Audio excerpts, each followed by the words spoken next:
Best Science and Technology Journalist goes to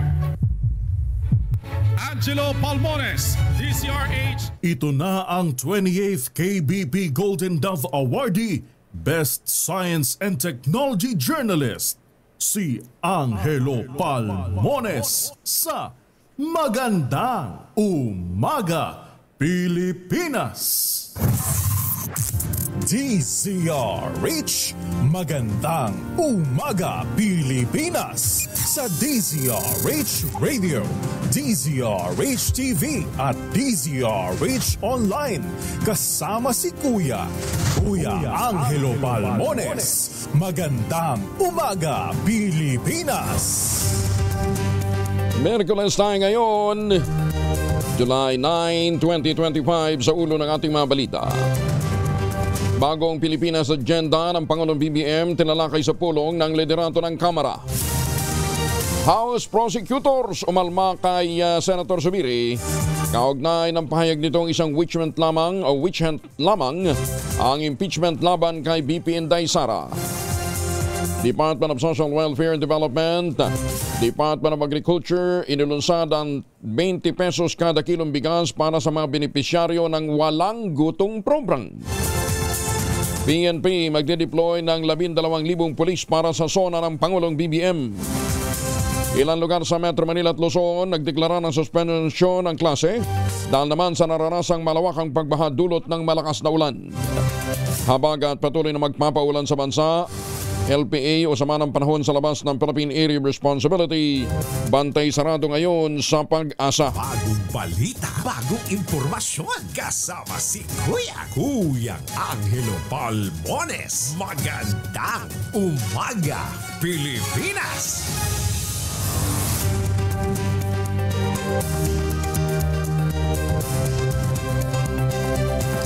Kasama pa rin natin ang buong radyo natin FM nationwide, ang ating mga action radio station sa Luzon, Visayas at Mindanao. 91.7 BNFM Radio sa Cebu at 94.3 FM sa Jensan. Magandang umaga sa mga Pilipino sa iba't ibang panig ng mundo. Sa detalye ng mga balita, ang Southwest Monsoon o habagat pa rin ang magpapaulan, makaka-apekto ito sa malaking bahagi ng bansa ngayong araw. Ayon kay Obet Madrina ng Pag-asa, inaasahang bagyang hihina ang ulan dala ng habagat, ngunit mananatili ang isolated thunderstorms lalong-lalo na sa dakong hapon at gabi. Kabilang sa mga lugar na makararanas ng mga rain showers at mga thunderstorms ang Metro Manila, Cavite, Laguna, Batangas, Rizal, Quezon, Batanes, Oriental Mindoro, Palawan at Antique. Kasama rin dito ang Aklan, may ngaga sa mga kuturan dala sa Negrosa, Sultan Kudarat, Babuyan Island, Ilocos Region, Cordillera Administrative Region, Central Luzon, Zamboanga Peninsula at Bangsamoro Autonomous Region in Muslim Mindanao. Pinayuhan ni Madrina ang mga residente ng mga nasaming lugar maging alerto sa posibleng pagbaha at pagguho ng lupa. Samantala, bantay sarado pa rin ang Pag-asa ang LPA na nasa labas naman ng Philippine Area of Responsibility. Huling namataan ang naturang sama ng panahon sa layong 1,885 kilometro, silangan-hilagan-silangan ng Basco Batanes, ngunit mababa ang tsansang ito'y maging isang bagyo. Suspendido ang klase ngayong araw sa ilang lugar sa Metro Manila at Calabarzon dulot ng mga pagulan dala ng hanging habagat. Kabilang sa mga nagdeklara na ng suspension ng klase, ang Las Piñas City face-to-face classes in all levels public and private. Muntinlupa City face-to-face classes in all levels public and private. Sa buong Calabarzon naman, itong mga nagsuspindi na ng klase sa Batangas, Laurel, all levels public and private. Ang Cavite Province, Alfonso, all levels private and public. Amadeo, all levels public and private. General Emilio Aguinaldo, all levels public and private. General Trias, face-to-face classes in all levels public and private. Ang Indang, dyan po sa Cavite, walang pasok ang preschool hanggang senior high school, public and private. Kawit Cavite, all levels public and private. Mendez, Nunez, all levels public and private. Naik, face-to-face classes na lamang in all levels public and private. Tagaytay City, magkakaroon pa rin ng face-to-face classes in all levels public and private. Tansa, face-to-face classes din. 13 Martires, face-to-face classes in all levels public and private. Diyan po naman sa mga taga Laguna, nagdeklara na rin ng suspension pero dapat magkaroon ng face-to-face classes in all levels, Binyan City sa Laguna. Tatanggap pa rin ng guarantee letters ang mayoriya ng mga ospital na kasapi ng Private Hospital Association of the Philippines.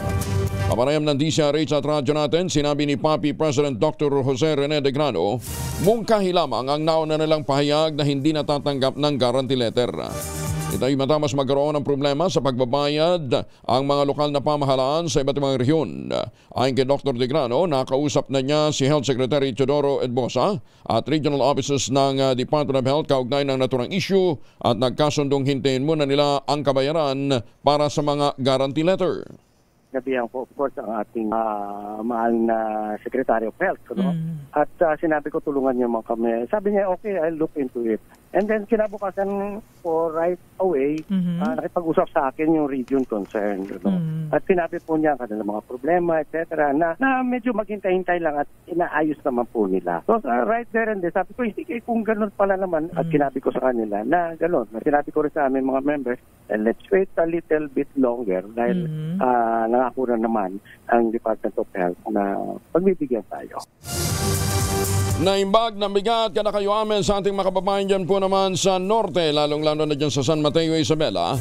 Nagkaloob ng 6.9 million pesos na cash incentive ang Philippine Amusement and Gaming Corporation sa mga miyembro ng Philippine Interagency Humanitarian Contingent at Philippine Air Force personnel na ipinadala sa Myanmar makaraan itong yanigi ng magnitude 7.7 na lindol noong Marso.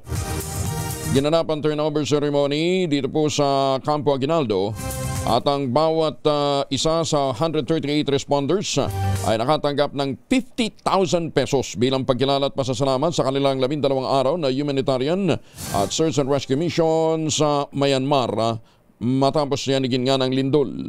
Ayon kay PAGCOR Chairman at CEO Alejandro Tenco, laging handa rin ang ahensya na suportahan ang lahat ng mga overseas humanitarian efforts ng pamahalaan. Naniniwala si Tenco na hindi lamang ang katapangan ang dapat nakilalanin kundi ang kanilang compassion na nagpapakita kung ano ang klase ng humanitarian efforts meron ang Pilipinas.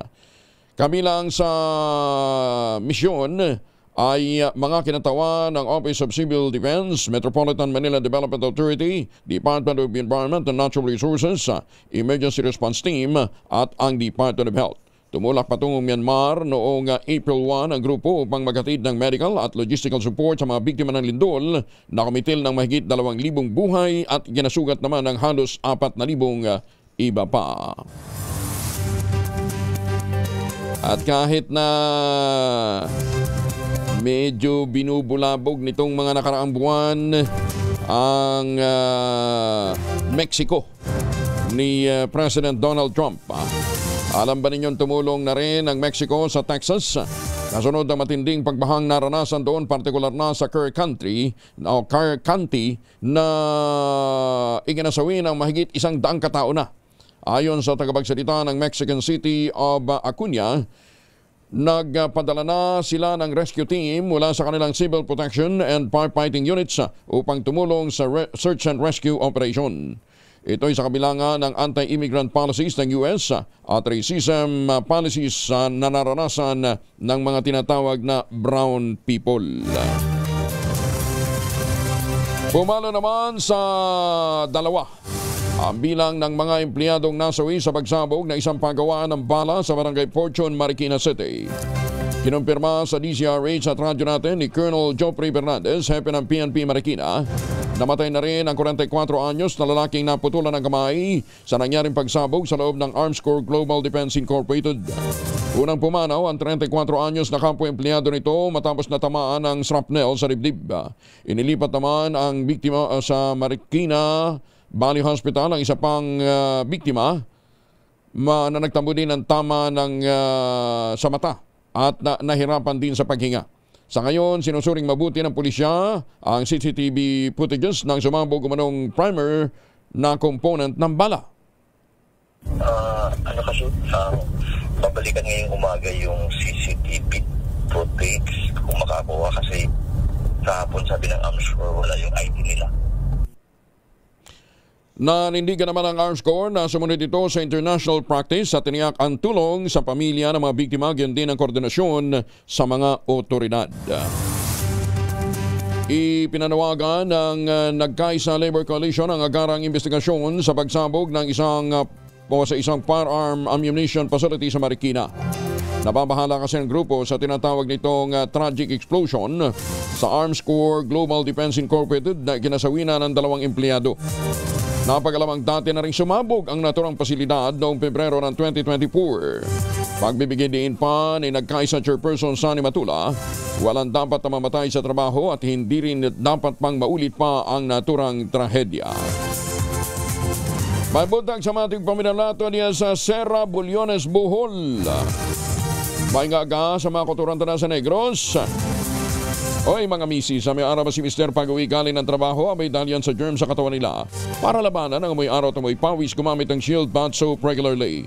Unbeatable ang Shield sa paglaban sa germs versus another brand may shea butter. Pampalambot ng kutis sa presyong abot kaya $12.50 SRP.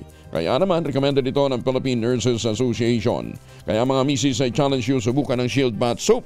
Galit sa sakit, may malasakit, sulit na sulit. At congratulations muna sa ating winner ng mahiwagang tunog. Aba, ito na naman si Adona Esteves ng mga Tarim, Pangasinan. So, ang tama, actually, munti-munti ka na po itong masagot na mapanulo na itong mga nakarang araw. Yan ang sabi po ni Tunog Master Mabel Aribe, kinakailangan very specific yung sagot dahil baka magalit ng DTI. Ano, ha? Kaya ang tamang sagot po ay isinasabit na ironing board sa cabinet metal hook. Ayun. Kadalasan pong nawala yata ay yung cabinet, yung word na cabinet. Di ba sabi nga natin, nakikita ito sa mga hotel.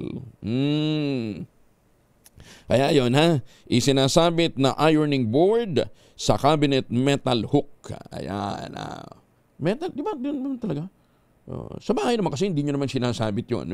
Hindi nyo naman sinasabit yung ironing board, di ba? Siyempre, si Mr. pagkatapos maglaba, napatuyo na yan. Naglaba gamit ang Pride detergent. Di ba? Binanlawang mabuti para manatiling mabango. Ayan. Sinampay. Pagkatapos sinampay, nilupe. Ayun. Paplansyahin mo ngayon. Sabi ko nga, ang word na, ang prinsipyo ng physics ay isinabit. Ayun. Alam ba ninyo na unang opisyal na naitala ang naturang gamit noon pang 1875? Ganun pa nakatagal na ginagamit ang mga plantsahan. Yung cabinet hooks naman, madalas na nakikita yun sa kwarto ng bahay, pero gawa nga sa metal, pero ang hinahanap nga natin ay ang word na cabinet. Kasi doon naman itinatago usually yan. Bakit nagsasabit ba kayo ng kabayo ng inyong plantsahan sa ibang lugar? Hindi naman tinatayo nyo lang yan dyan sa gilid. Congratulations kay Adona, anong pangalan nun? Adona Esteves. Magandang umaga, Pilipinas! Grabe na, dali niya 21,000. Sana all.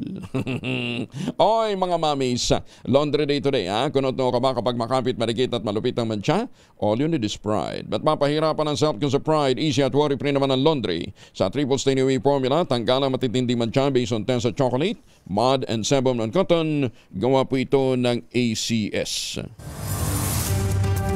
Tiniyak naman ni dating Makati City Mayor Abby Binay Campos na may sapat na pondo ang Makati government upang tugunan ang $160 million na settlement offer na sa Philippine Infradev Holdings Incorporated para hindi natuloy na subway project. Iginiit ni dating Mayor Abby Binay, huwag sanang takutin ang mga residente at mga empleyado ng lungsod dahil hindi masihan ang sinasabing mauubusan ng pondo para sa social services o mga benepisyo dahil may pera para sa naturang programa at pasahod. Paliwanag ng dating alkalde, ang settlement na kasalukuyang sumasailalim sa review ng Singapore International Arbitration Center ay mas mababa kumpara sa $1.7 billion na arbitration claim ng Infradev. Nakabatean niya ang $160 million sa aktual na investment ng Infradev base naman sa pagtaya ng PricewaterhouseCoopers o PwC at ang kapalit na bayad ay mapapasakamay ng lungsod ang buong o kasunod ng pagbabayad, mapapakasamay naman ng lungsod ang buong pag-aari. Yan ay mapupunta sa Makati City Government. Kaya't magiging principal owner na sila ng Makati City Subway Incorporated. Siyempre kasama ang mga lupa, feasibility studies, engineering plans na nagkakahalaga ng $1.6 billion at wala ng utang na kalakip. Alas 4:20 ang oras sa buong Kapuluan, lalaki sa Northern Samar na disgrasya sa minamanehong motorsiklo patay. Detalye na balita mula kay Jane Galit Bantayan, RH34. Jane, good morning. Isang bangkay ng lalaki ang natagpuan ng ilang mga residente dito sa lalawigan ng Northern Samar sa Sitio Burbagakay, Barangay Libas, Lavisares, Northern Samar. Ayon sa report, nakahandusay ito sa isang seawall, ngunit agad rin naman nakilala ng mga residente ang nasabing biktima. Ayon pa sa report ng PNP, sa itong 60 taong gulang na magsasaka at residente ng Barangay Villa na naturang lugar ng Lavisares. Isang habal-habal driver naman ang nagtungo mismo sa pulis at nag-report sa nakitang bangkay at sa pag-iimbestiga ng pulisya matapos na rumispondi doon sa lugar. Batay naman sa pagsusuri ng isang nurse kung saan dinala ang bangkay sa RHU, ang biktima may sugat sa ulo at kinumpirma na ito ay aksidente sa motorsiklo na nakikitang sanhi ng pagkamatay o ito ay self-accident. Wala namang lumilitaw na witness na nakakita sa nasabing aksidente at sa report ng PNP, hindi kinukumpirma kung nasa impluwensya ito ng alak habang nagmumotorsiklo. Mula sa Aksyon Radyo Katarman, RH34 Jane Galit Bantayan ng DZRH. Una sa Pilipinas, una sa Pilipino. Dagang salamat, Jane. Maganda umaga, Pilipinas! 22 na makalipas ang alas 4 ng umaga. Bumaba sa 3.9% ang bilang ng mga walang trabaho sa bansa nitong Mayo. Mas mababa ito sa 4.1% na naitala sa kaparehong panahon noong 2024. Sa tala ng Philippine Statistics Authority, nasa 2.3 milyon na lamang ang mga Pilipinong jobless mula sa dating 2.11 milyon. Bunso nito ng pagtaas ng employment rate sa buwan ng Mayo na umabot ng 96.1%. Ayon sa PSA, karamihan sa mga nakitaan ng paglobo ng employment ay ang wholesale at retail trade, ang agriculture at forestry, administrative and support services, ganyan din ang accommodation and food services. Lumabas sa mga pag-aaral na kaya palang pabagalin ng Ambroxol. Uy, talaga ha? Isang gamot sa ubo ang paglala ng Parkinson's disease, dementia. Itong natuklasan sa 12 buwang clinical trial ng Luzon Research Institute ng St. Joseph Healthcare sa London. Lumabas sa naturang pag-aaral na ang Ambroxol ay may kakayahang protektahan ang pag-function ng utak ng isang tao, partikular na yung mga tinatawag na genetically at risk. Ang Ambroxol ay kilalang over-the-counter drug na iniinom bilang lunas sa ubo, partikular na sa Europa. Bagamat napatunayan sa mga pag-aaral na ligtas itong inumin, ito'y pinahintulutan lamang para sa mga siyentipikong pag-aaral at hindi para sa human consumption sa ilang mga bansa gaya ng US, Canada at Australia. Pero magandang development yan ha. Sige, tanungin natin sa mga dalubhasa para mas maintindihan natin. Pinangunahan naman ni Agriculture Secretary Francisco Chu Laurel Jr. nitong Martes ang iba't ibang mga ahensya para sa pag-inspeksyon sa 10 container vans na hinarang dahil sa hinalang naglalaman ito ng mga smuggled na produktong agrikultural na potensyal na pinakamalaking nasamsam sa ilalim ng bagong naisabatas na Anti-Agricultural Economic Sabotage Act. Nilinaw ng Bureau of Customs na ang kabuuang naharang na container ay 52. Hindi 59. Nanaunang napaulat dahil ito'y 7 pala ang naisailalim sa double alert. Mula 52 container vans, 21 ang naipalabas na matapos ang masusing pagsusuri at clearance mula sa Department of Agriculture. Lumilitaw na ang iligal na nakagawian sa kalakalan ay lumabag din sa probisyon ng Food Safety Act of 2013 at Customs Modernization and Tariff Act. Batay sa produktong nakalagay sa 10 container vans na tinatayang nagkakahalaga ng 100 milyong piso, ang kabuuang halaga ng container vans ay maaaring umabot ng 100 milyong piso. Bukod sa 31 container vans, tatlo pang nakakonsign sa Queenstar Industry Consumer Trading ang nakumpiska naman. Matapos mag-issue ng alerto ang DAIE at lumilitaw sa inspeksyon na naglalaman ang mga ito ng mga carrots at frozen mackerel nang walang permit at lumabag din sa Food Safety and Customs Regulation. Samantala, ang 10 container na lahat ay nagmula China ay natuklasang kargado din ng frozen mackerel, sariwang carrots, dilaw na sibuyas, mga produktong agrikultural na kailangan ng import permit. Subalit walang maipakita ang mga shipper o yung pong nag-import. Maganda umaga, Pilipinas! Helper sa Kayuran ng Nyug sinaksak ng kanyang amo. Ay, hala, bakit? Nagtalo sila dahil sa pambubuso. Detalye ng balita mula kay Jimmy Angay-Angay, RH32. Jimmy, good morning.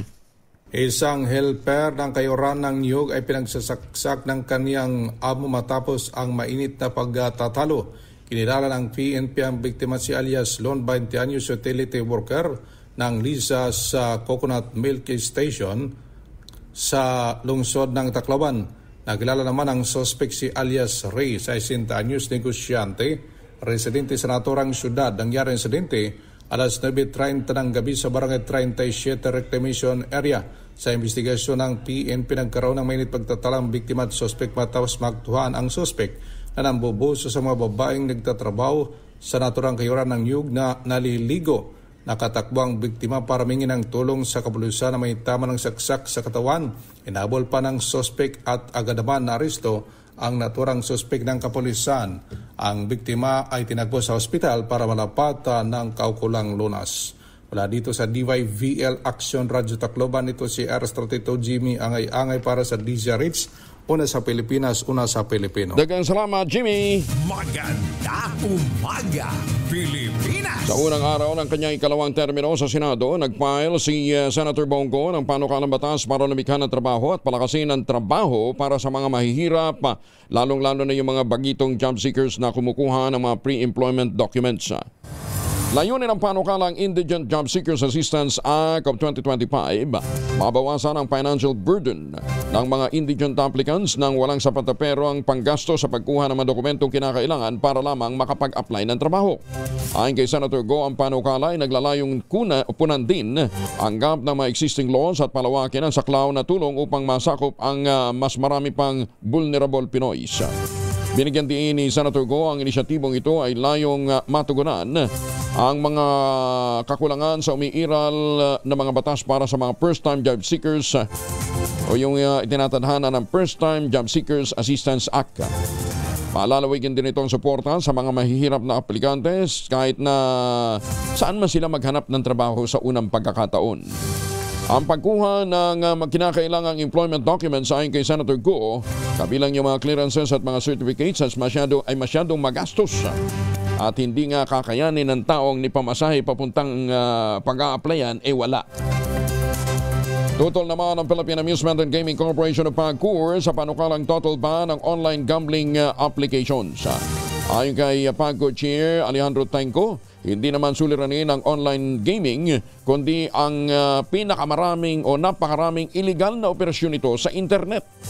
Ginititan ko mas lalong gugulo ang sitwasyon kung magkakaroon ng total ban dahil patuloy lamang niyang mag-ooperate ang mga illegal na mga gaming o gambling apps sa tulong ng teknolohiya.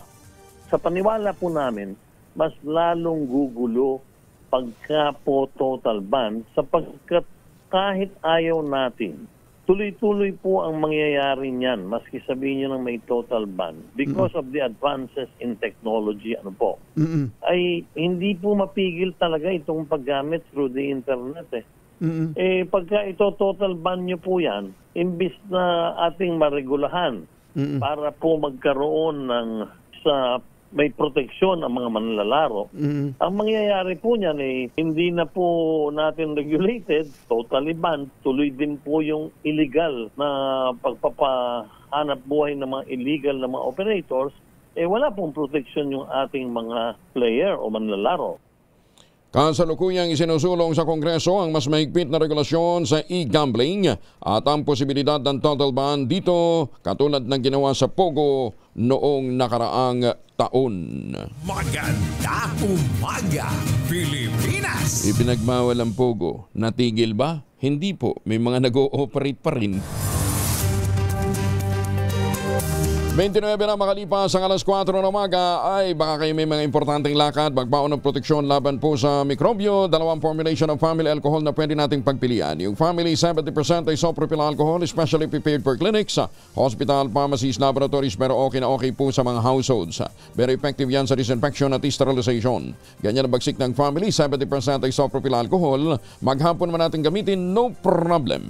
Hindi po manunoy ang ating mga kamay dahil meron po itong moisturizer. Yun namang mabangong family rubbing compound improvement cologne. Yan po yung mabangong isopropyl alcohol na ginagamit po ng mga masahista, mga barbero, mga doktor, mga nurse, mga kumadrona for sponge bathing and other cleansing purposes. Family rubbing alcohol para hindi siya reachable na sa mahabang panahon. Mabibili sa namang butik at convenience stores nationwide.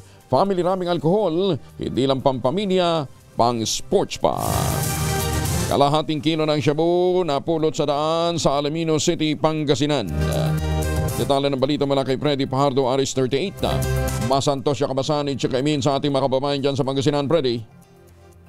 Masantos siya kabasan, Kuyang Angel. Hawak ngayon ng Alamino City Police ang kalahating kilong shabu na napulot sa gitna ng daan sa lungsod. Sa ulat ni Chief of Police Lieutenant Colonel Bernabe Ramos, nag-report sa kanilang himpilan ng barangay chairman ng barangay Magsaysay kung saan isa sa kanyang kabarangay nag-surrender ng shabu na bukas na pakete na may timbang na 501 grams at may street drug price na 3,406,800 pesos. Sa investigasyon ang nakapulot ng shabu isang 41 anyos na lalaki, may asawa at residente ng barangay Magsaysay na habang sakay ng kanyang motorsiklo, nakita niyang illegal na droga sa gitna ng Cadre Road, Barangay Poblacion alas 4 ng madaling araw kahapon at agad niyang dinala sa kanilang barangay chairman na si Alex Recosana na agad namang nakipag-ugnayan sa PNP. Nakatakdang i-turnover sa PDEA ang nasabing illegal na droga na pinalalagay na bahagi ito ng mga narecover sa karagatan ng Pangasinan noong nakarang buwan dahil sa kahalintulad na Chinese tea na paketang pinaglalagyan ng illegal na droga na may tatak na daguan yen. Ito si Freddy Pajardo, Aris 38, nag-uulat para sa DCRH, una sa Pilipinas. Una sa Pilipinas. Maraming salamat, Freddy. Maganda umaga, Pilipinas! 32 makalipas ang alas 4, pinulong ni late Representative Ferdinand Martin Romualdez ang mga kongresista mula sa Central Luzon at Calabarzon kasama si dating Pangulo at incumbent Pampanga Representative Gloria Macapagal Arroyo upang isulong ang bagong Pilipinas program at mga priority measures ng administrasyon ng Pangulong BBM ngayong 20th Congress. Sa naturang pagpupulong, hinimok ni Romualdez ang kanyang mga kasamahan na magkaisa sa pagsuporta sa mga polisiya ng Pangulong BBM na inaasahang ilalatag nito sa kanyang State of the Nation address sa July 28. At ipakita rin ang unang 20 panukalang batas ipinakita rin ang kanyang unang 20 panukalang batas na inihain bilang bahagi ng isang komprehensibong agenda para sa reforma. Binigyan din ni Romualdez ang pangangailangan na magsagawa ng konsultasyon sa mga miyembro hinggil sa kanilang mga priority measures upang magdala ng kaunlaran sa kanilang mga lugar at mga isyong nangangailangan ng pambansang suporta. Tiniyag din ni Romualdez sa mga kapwa niya mababatas na gagampanan ng Kamara ang tungkuling oversight upang matiyak na maayos ang pagpapatupad ng mga pambansang programa at umaayon ito sa mga prioridad ng bawat rehiyon. Muling iginit ng leader ng Kamara ang kanyang paninindigan na ang mga pangangailangan ng Gitnang Luzon at Southern Tagalog ay dapat marinig at matugunan sa pambansang agenda. Samantala, sa kauna-unahang pagkakataon ay maaari nang makabili ng bigas na halagang 20 pesos per kilo ang mga benepisyaryo ng programa ng Department of Social Welfare and Development.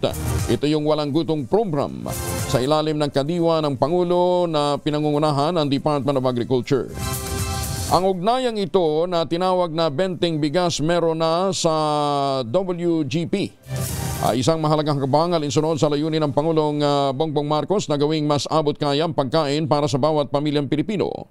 Formal na inilunsad ang programa sa isang food redemption activity na ginanap sa Morsac Basketball Court sa Barangay 69, Tondo, Maynila, kung saan binigyan din ni Social Welfare Secretary Rex Gatchalian ang kahalagahan ng naturang inisyatibo. Ang mga unang benepisyaryo ng programa ay kinabibilangan ng mga solo parent, mga senior citizen, mga person with disabilities na kasalukuyang kasali sa programa. Bawat bahay ay tumanggap ng 3,000 pesos kada buwan sa pamamagitan ng food credit gamit ang Electronic Benefit Transfer o EBT card na maaaring ipalit sa masustansyang pagkain, pero yan ay gaganapin kapag may itinakdang araw ng distribusyon. Ayon naman kay Agriculture Secretary Francisco Chu Laurel Jr., ang programa ay hindi lamang makatutulong sa mga pamilyang kapasangkita, kundi pati na rin sa mga lokal na magsasaka at lalong-lalo na yung mga nagtatanim ng palay. Maganda umaga, Pilipinas! Gulayan program ng Department of Agriculture sa Cordillera, popondohan naman ng 9.6 million pesos. Detalye ng balita mula kay Romy Gonzalez sa Irish 41 na Imbag na Bigat, Romy. Higit sa 10.6 na milyong piso ang nilaang pondo para sa gulayan program ng Department of Agriculture sa Cordillera Region ngayong taon. Ayon kay Sylvia Once ng High Value Crops Development Program ng Department of Agriculture Cordillera, hangad ng kagawaran na maturuan ang mga learners, kabataan at lahat ng alalahinin hinggil sa kahalagahan ng pagtatanim ng gulay para sa kanilang pamilya. Tulad dito na pagsuporta sa feeding program ng partner agencies na gaya ng Department of Education at Department of Social Welfare and Development. Ituturo rin sa mga kabataan ang kahalagahan ng agrikultura at kung paano magpapadami ng iba't ibang pagkain. Nilinaw niya na bukod sa pagpapatuloy at pagpapalago ng gulayan sa paaralan na sinimulan noong 2017 at gulayan sa barangay na nilalahukan ng mga beneficiaryo ng Pantawid Pamilyang Pilipino Program, isasama din ngayong taon ang gulayan sa bayan para lalawak pa ang sakop ng programa. Abot sa 1.8 milyong piso ang inilaang pondo para sa gulayan sa paaralan na pakikinabangan ng 150 mag-aaral sa pampublikong paaralan sa Cordillera o tig 25 public schools bawat lalawigan. Abot na sa 360,000 pesos ang inilaan para sa gulayan sa barangay na pakikinabangan ng 30 grupo ng 4-piece sa iba't ibang lalawigan sa rehiyon. Samantala, napondohan ng 7.5 milyong piso ang gulayan sa bayan na pakikinabangan naman ng mga Rural Improvement Club at 4-H Club mula sa 75 munisipyo sa Cordillera. Ito si RH41 Romy Gonzalez para sa DZRH. Una sa Pilipinas, una sa Pilipino. Maraming salamat, Romy. Diyos ni Gina.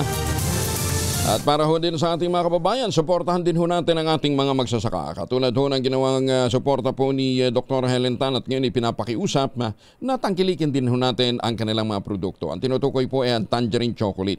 Ang Tangerine Chocolate po ay available sa 0919-095-5935. May mahigit 10 variants yan na available naman sa tangerinechocolate.ph. Ang mga raw material niyan ay galing din po sa ani ng mga magsasaka. Sa tulong nga po ni Dr. Helen Tan, yung pong mga planting material ng kakao galing Davao, hinakot po yan para maitanim sa ilalim po ng mga nyugan. Kaya ngayon ho, bukod sa kopra, mataas din ang presyo. Nagpuproduce din ho sila ng cacao beans, de kalidad na cacao beans na pinoprocess para maging tangerine chocolate. Pero mataas din ang presyo ng cacao ngayon. Kaya magandang ipang-intercrop talaga yan. Dapat naman talaga ganyan ho ang mga lokal na mga pamahalaan. Tinutulungan po ang ating mga magsasaka sa pagpuproduce ng mga high-value crops. Sabi nga po ni Dr. Helen Tan, sino bang magmamalasakit sa Pilipino kundi ang kapwa Pilipino? Kaya sa bawat tangkilik natin ng Tangerine Chocolate, sa bawat bili natin ng Tangerine Chocolate, pinalalakas natin ang loob ng ating mga magsasaka, pinalalakas natin ang ating ekonomiya. Maganda umaga, Pilipinas! Ay, magandang umaga po kay Jose Ramon Nalod dyan po sa New Jersey, USA. Kumusta na kayo dyan? Lalong-lalo na sa mga kababayan natin dyan sa may bandang Maryland, sa may Baltimore, at saka sa mga Pilipino. Sana naman po wala hong masaktan o naapektuhan Pilipino dyan po sa mga pagbaha sa Texas.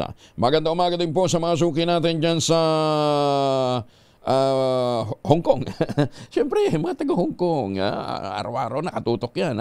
Ohayo gozaimasu sa mga Pilipino dyan po sa Japan. Magandang umaga sa mga taga Taipei, Taiwan, sa mga seafarers natin sa iba't ibang panig ng mundo. Magandang umaga. Sa mga suki natin dyan sa Malaysia, sa Indonesia, sa Brunei, good morning.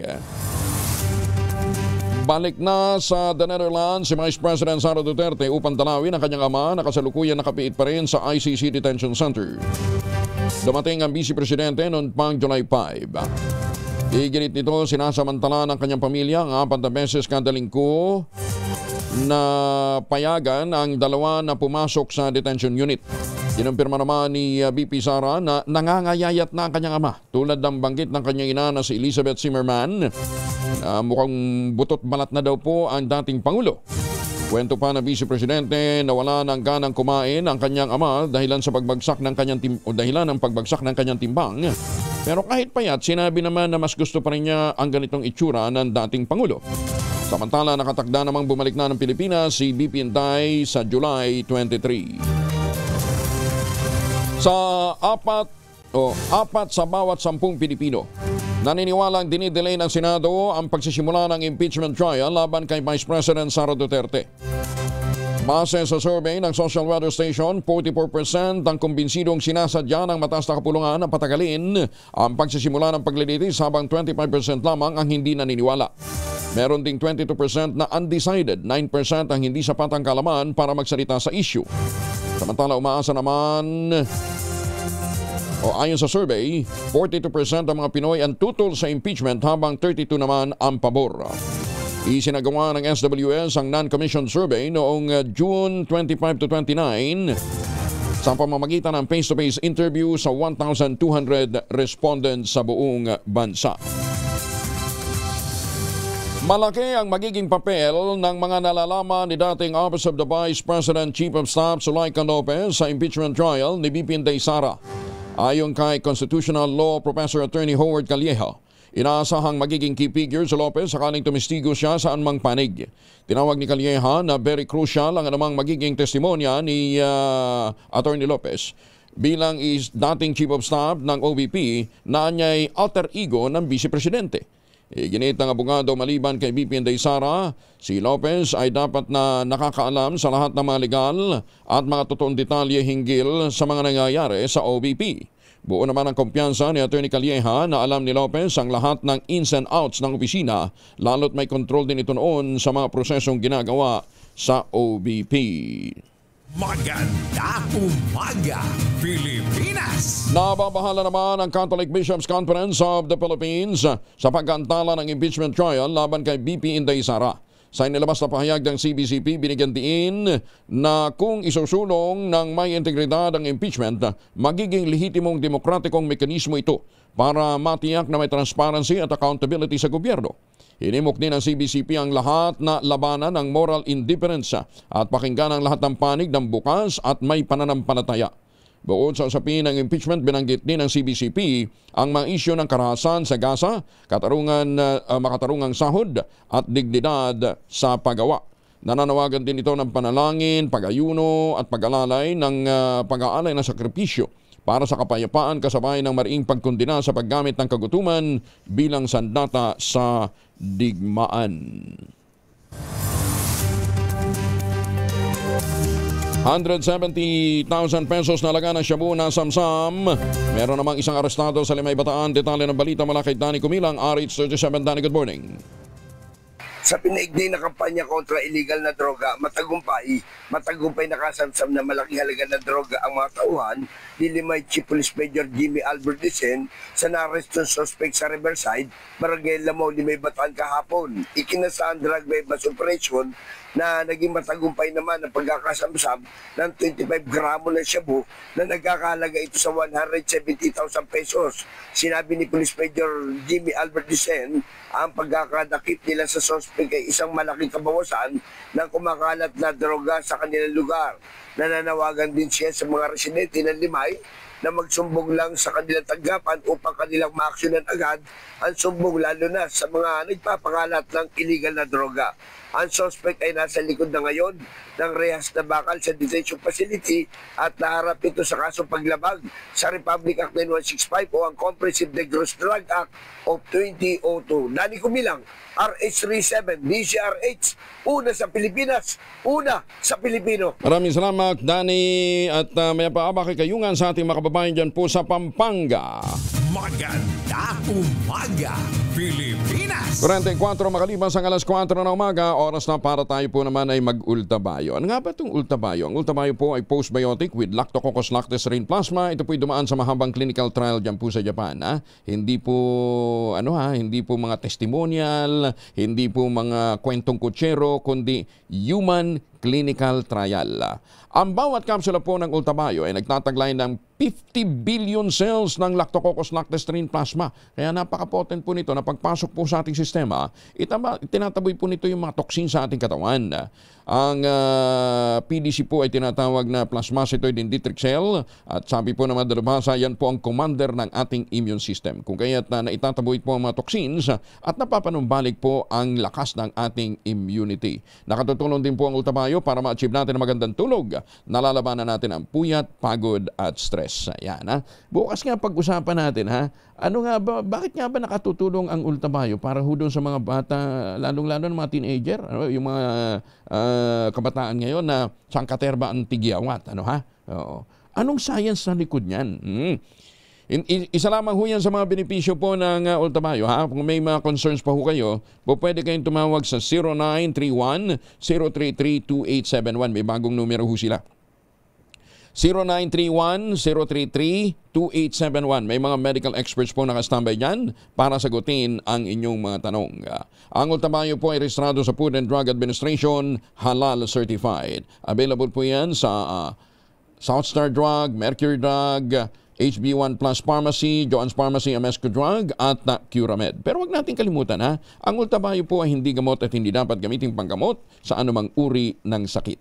At kung ngayon pa rin ho kayo bibili, at gusto nyo ma-avail yung 10% discount, punta ho kayo sa ultabayo.shop, i-click po ninyo yung QR code at pagkatapos gamitin po ninyo ang code na Kuya Angel, matik yan! 10% discount. Bagong balita, bagong impormasyon. Kasama si Kuyang Angelo Palmones. Magandang umaga, Pilipinas! 46 makalipas ang alas 4. Dito humuna tayo sa isa pang magandang balita. Higit pa sa mga medalya, ang kabutihang loob pala ng Pinay tennis sensation si Alex Eala, ang kanyang tunay na tropyo. Ayan. Ano ho ba ninyo na proud na isinalaysay ng nanay ni Alex ang nakaaantig na pagkakaibigan ng atleta at ni Giovanni. Ayan. Si Giovanni po ay isang 83-year-old na mag-isang naninirahan sa parehong apartment building na tinutuluyan ni Alex Eala at saka kanyang nanay sa Europa. Sa kabila niya ng pagiging abala ni Alex sa kanyang pagsasanay, nagagawa pa rin itong ilaan ang kanyang 30 minuto gabi-gabi para bisitahin, manood ng Italian movies at makipagkwentuhan sa kanyang 83 anyos na kaibigan. Hilig din ni Alex na sorpresahin ang kanyang kaibigang 83 anyos na matandang lalaki gamit ang kanyang sariling allowance.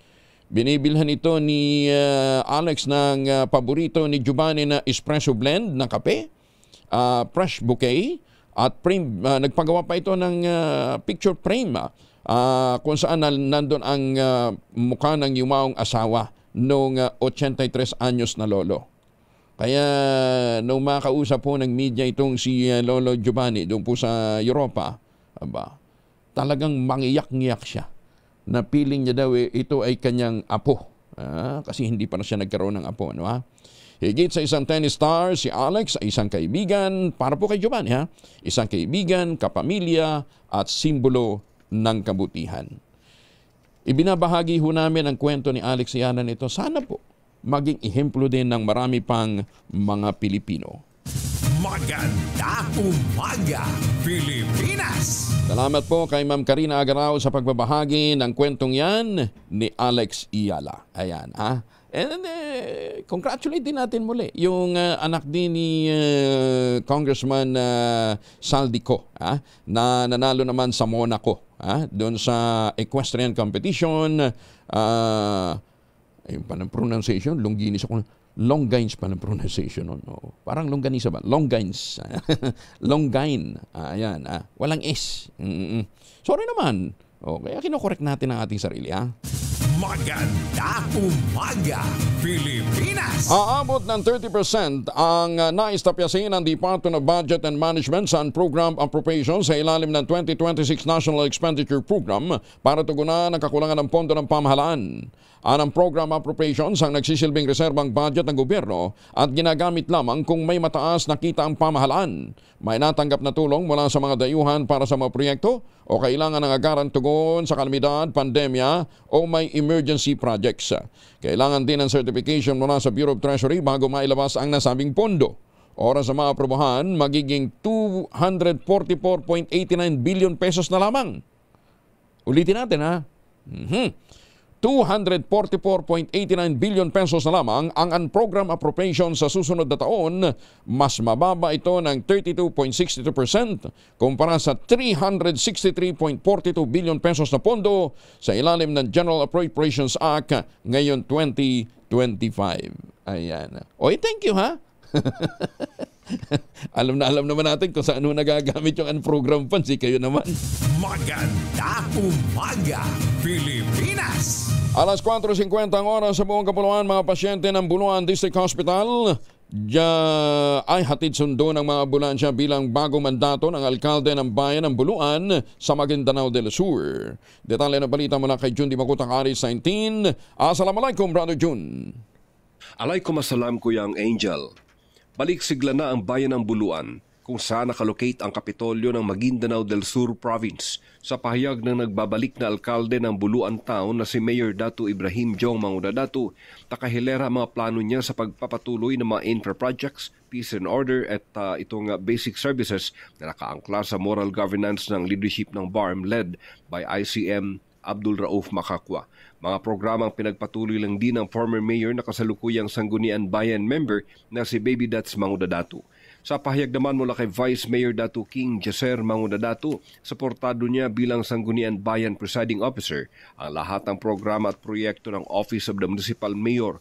Target ng mga lokal na opisyal na may mailatag silang proyekto at programa bago sumapit ang ika-100 days ng kanilang panunungkulan sa bayan ng Buluan. Umani naman ang papuri sa community ang bagong mandato ni Mayor Jong Mangudadatu na ang bawat pasyente ng Buluan District Hospital ay kukunin ng ambulansya mula sa bahay at pagkatapos sa gamutan ay ibabalik hatid din ng ambulansya sa kanilang mga tahanan.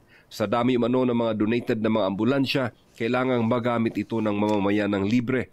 Inaasahan na rin ang pagdagsa ng mga lokal at tayuhang mamumuhunan sa bayan ng Buluan na maghahatid naman ng balik-sigla ng ekonomiya at oportunidad ng trabaho para sa mga locals, partikular na ang pagpapasigla ng turismo sa Buluan Lake.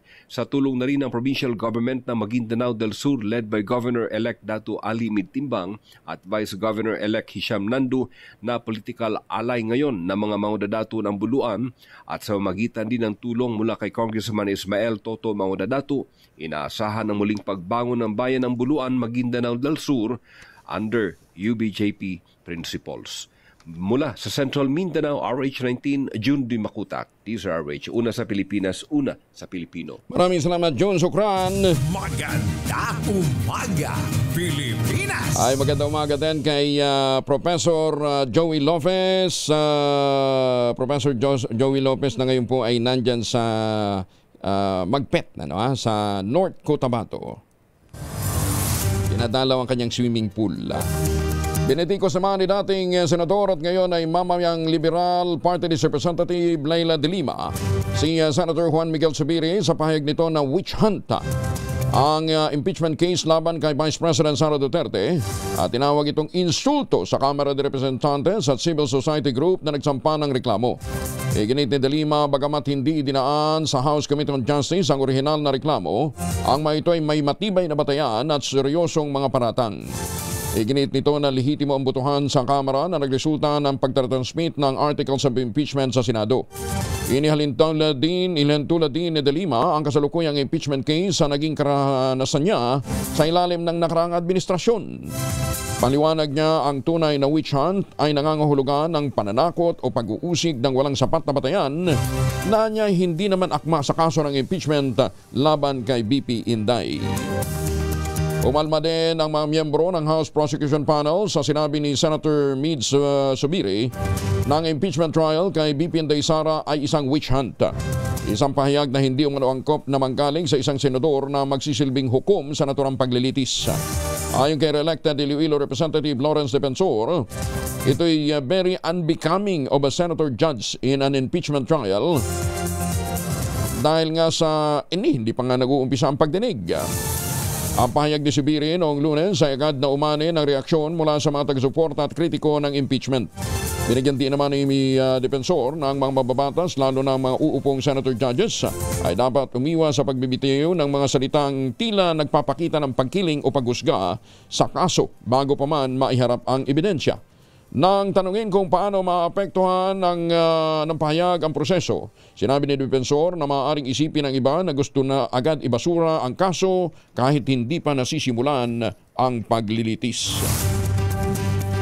55 makalipas ang alas 4, pinabulaanan ni Bicol Saro Party List Representative Terry Ridon ang alegasyon na isilamang witch hunt ang impeachment case laban kay Vice President Sara Duterte.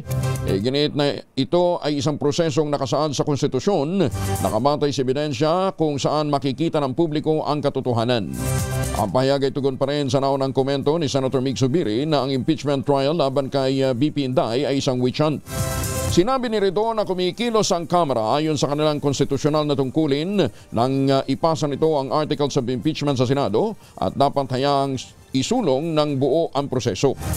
Umiwas si Ridon na direktang punahin si Zubiri, ngunit kinestyon niya ang implikasyon kung ganito ang pahayag mula sa inaasahang magiging patasana sa proseso. Malacanang sinagot na rin ang witch hunt comment ni Senator Migs sa impeachment ni BP Inday. Detalye ng balita mula kay Let Narciso, RH14. Let, good morning.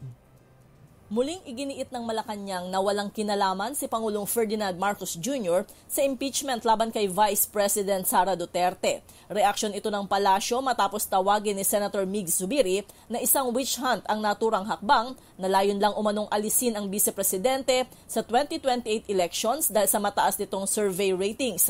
Ayon kay Palace Press Officer Claire Castro, paano masasabing witch hunt at gayong ni hindi pa nga nagsisimula ang paglilitis? Hindi rin anya tamang magbigay ng maagang konklusyon ang mga senador na magsisilbing judge sa impeachment trial dahil nakikitang mayroon silang kinikilingan. Sa kabila nito, sinabi ni Castro na hindi kailangang mag-inhibit ang sinumang senador at sa halip ay ipakita ng mga ito ang pagiging patas. Ito si Let Narciso para sa DZRH, una sa Pilipinas, una sa Pilipino. Maraming salamat, Let. Ligtas ang 17 Pinoy seafarers mula sa armadong pag-atake ng umano'y Houthi rebels sa Red Sea.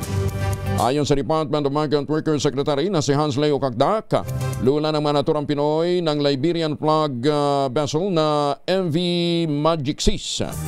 Ito'y naglalayag ng 51 nautical miles mula sa timog kanluran ng Hodeida, Yemen, nang atakihin ng maliit na barko na may sakay ng mga lalaking armado ng automatic weapons at rocket-propelled grenade.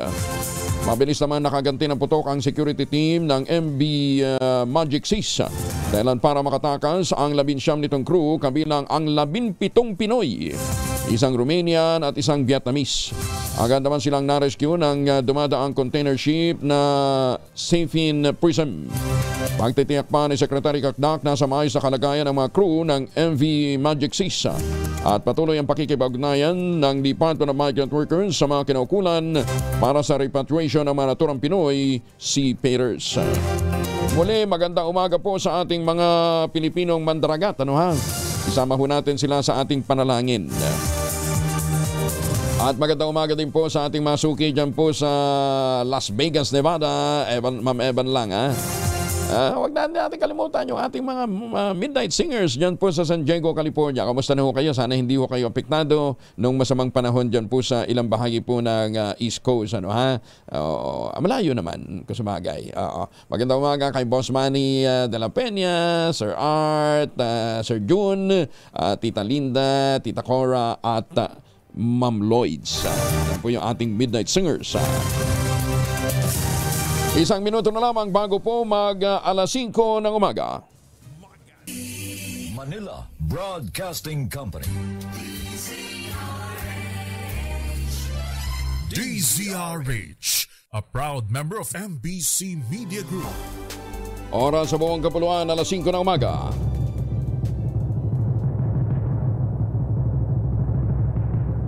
And the Golden Dove for Best Science and Technology Journalist goes to Angelo Palmones, DZRH. Ito na ang 28th KBP Golden Dove Awardee, Best Science and Technology Journalist, si Angelo Palmones sa Magandang Umaga, Pilipinas. DZRH, Magandang Umaga, Pilipinas. Sa DZRH Radio, DZRH TV at DZRH Online. Kasama si Kuya Angelo Palmones. Magandang Umaga, Pilipinas. Muli, Luzon, Visayas at Mindanao, magandang umaga po sa lahat ng mga Pilipino all over the world. Unahin muna natin si Chanel Dominguez mula po sa Pag-asa. Kasi nga po, kahapon may mga ilang lugar na problema ho sa mga pagbaha. Tutuloy-tuloy pa ba ito ngayong araw? Ma'am Chanel, magandang umaga. Magandang umaga din po sa inyo, Sir Angel. Magandang umaga din sa mga taga-subaybay natin para sa ating weather update. Meron tayong binabantayang bagyo dito sa labas ng ating Philippine Area of Responsibility. Pero mababa naman po yung chance neto na makaapekto sa ating bansa at maging isang ganap na bagyo. Sa ngayon, patuloy pa rin ang pag-iral ng southwest monsoon dito sa buong bansa natin. Dahil dito asahan natin mga paminsan-minsan na bugso ng pag-ulan dito sa Pangasinan, Zambales, Bataan, Occidental Mindoro, Batanes at Babuyan Islands. Mataas din ang tsansa ng mga pag-ulan ngayong araw dito sa Metro Manila, Cordillera Administrative Region, Negros Island Region, Zamboanga Peninsula, Mainland, Cagayan, Cavite, Laguna, Batangas, Rizal, Antique, Aklan, nalalabing bahagi ng Ilocos Region, Central Luzon at Mimaropa. Para naman sa nalalabing bahagi ng ating bansa, sa mga hindi ko po nabanggit, magiging maaliwalas naman ang panahon. Pero asahan din natin, mataas din ang tsansa ng mga bugso ng pag-ulan, lalo na sa hapon at sa gabi. So kung matatandaan po natin, nasa panahon po tayo ng tag-ulan. So usually po, pag may southwest monsoon po tayo, madalas sa mga pag-ulan sa madaling araw, hapon, tsaka sa gabi. So iba yung pag-iingat lang din po at magdala po ng pananggalang sa pag-ulan yung mga kababayan po natin. Yan po muna latest sa Pag-asa Weather Forecasting Center. Chanel Dominguez po, magandang umaga. Ma'am Chanel, nasa midweek na tayo ngayon eh. Ang weekend, kumusta? Ay, possible po improving weather naman na po ay, tayo salamat. ng weekend. So, yun po. So po pwedeng maglaba ha by Thursday or Friday dahil weekend pwedeng magpatuyo. Pero wag lang po tayong aabot ng hapon tsaka gabi po. Tuloy pa rin yung hapon at gabi ng mga pagulan. Pero hindi na rin po siya possible na kasing same intensity po ng mga nakaraan po natin. Okay, sige. Teka nga pala, Ma'am Chanel, yung binabanggit mong sama ng panahon, in a way, nakaka-apekto na ba yan? Hindi pa naman? Yung low pressure area po ito. Hindi po, malayo din po ito. Malayo. Wala rin po itong direktang epekto sa anong parte ng ating bansa po. Thank you, Ma'am Chanel. Magandang umaga. Thank you po. Magandang umaga din. Si Chanel Dominguez mula po sa Pag-asa.